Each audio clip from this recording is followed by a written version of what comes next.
Here's what attracts me to wine. Wine is this fantastic little fruit that grows from the ground, this grape that comes up from the ground, and the flavors of it come out from the soil, from the weather, from the kind of grape it is, all these fascinating things, all these different smells and flavors from a simple thing like a grape. How does it do this? How do you get the three different fruits that you get in the reds and the whites? How does it smell like apple? How does it smell like citrus? How do you get black cherry and currants and all these different flavors from a simple thing like a grape? You don't just get grape, you get fantastic flavors. And then all this you put together, and then the winemaker performs his magic and makes this thing come alive. And same fruit, same grape, can taste like 20 different things from 20 different winemakers, depending on how they put their little magical touch on it. Makes it fantastic. And then how it pairs with food. Wine and food, it's like dying and going to heaven. My name is Chris Leonard, and this show is called Wine 101. We'll show you how wine is made, where wine is made, what are the foods that go with wine, and all the other things that are attached to wine. This is going to be a fun show, and I want you to come with me. We were fortunate enough to visit a champagne house, and they took us down 100 feet underground. They have 7 kilometers of carved out cave that's carved out of chalk and limestone. I think they had something like 1,300,000 bottles of wine.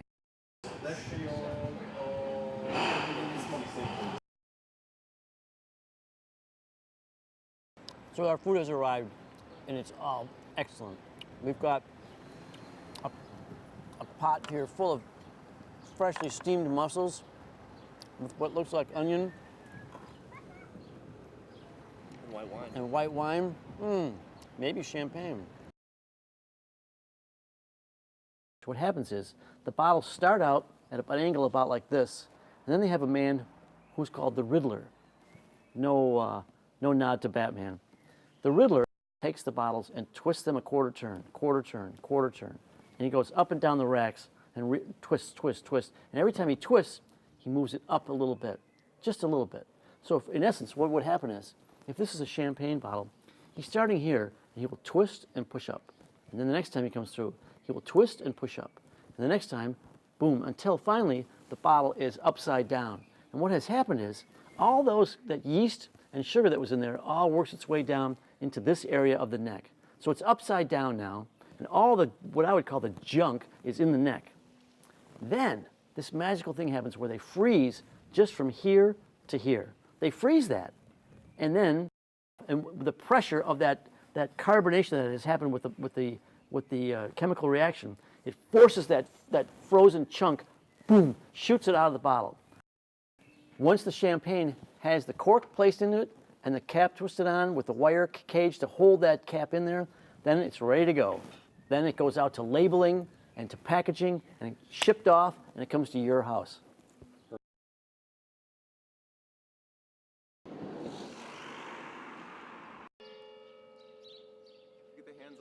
We're in the heart of Alsace right now. To the far north is Strasbourg, and to the south, Milhouse. That's the boundary of this region. They grow 4 grapes here that are recognized as the Grand Cru grapes. They are Riesling, Gewürztraminer, Pinot Gris, and Muscat. Why is the Grand Cru the best? What does it mean? Why is this the Grand Cru and maybe that is not? And what is Grand Cru? Is it better? These people, they are so proud of what they do. They've got the history of making the wine, and they're so proud to show you what it's about. And you're not allowed to water the grapes. Nope. So whatever nature does, that's what you get. That's what you get. And that's why some vintages are better than others. Better.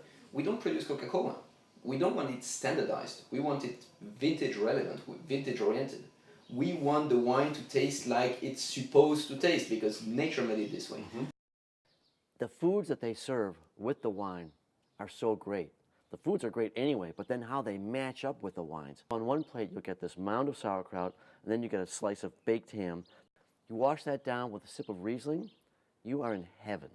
Because the Riesling is crispy and refreshing, and that salty edge to the food gets kind of washed away by the Riesling.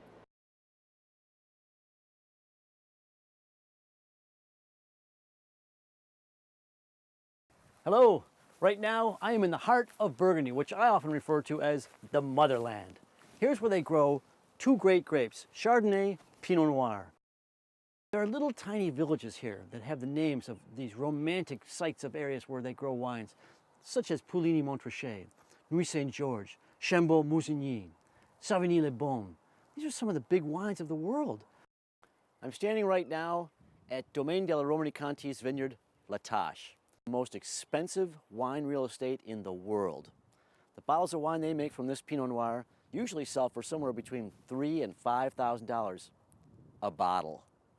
So if you've got that kind of money and you want to buy one of those bottles, when you're ready to open it up, call me up, please.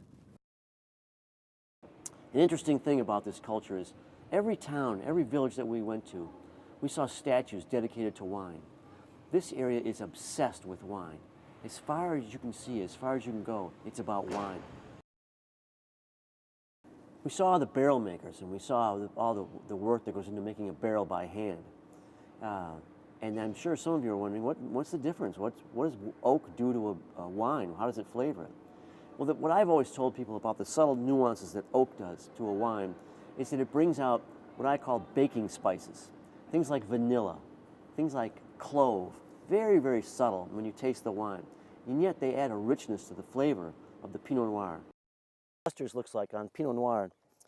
This is very, very delicate and it's just beginning to flower. You can see the ends of what will be the grapes. There's little white tips on them. It's early in the morning now. The French people are waking up. They're getting their baguettes. They're going to work. And I'm going to go book my next ticket for the next place we're going to go. And I want you to come with me. So come on, let's go.